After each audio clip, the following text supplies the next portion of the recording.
Tri à conscience par Sophie Poirier. Lorsqu'un conflit éclate au travail, on pense souvent que le problème est évident.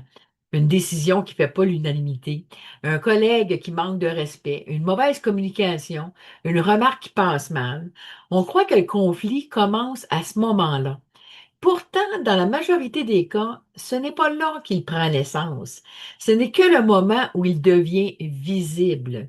En réalité, un conflit est souvent l'aboutissement d'une accumulation.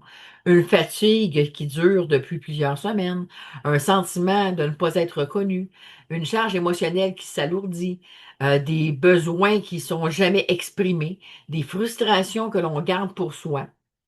Puis un jour, ben, une simple phrase devient l'étincelle.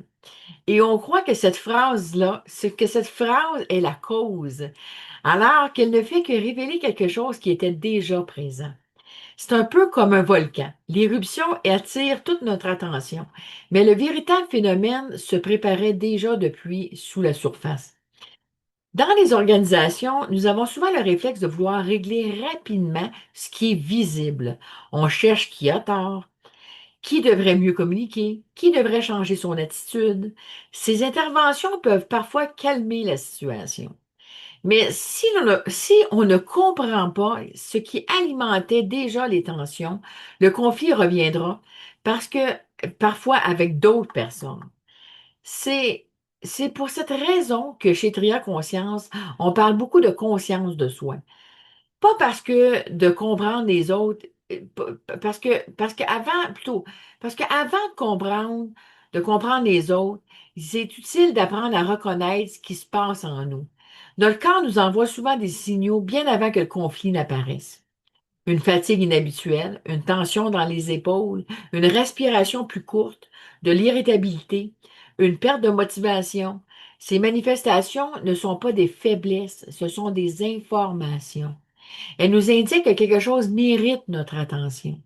Puis nous développons cette capacité à nous observer, plus nous, ob- plus nous sommes capables d'intervenir tôt, avant que les émotions débordent, avant que les paroles blessent, avant que les relations se détériorent.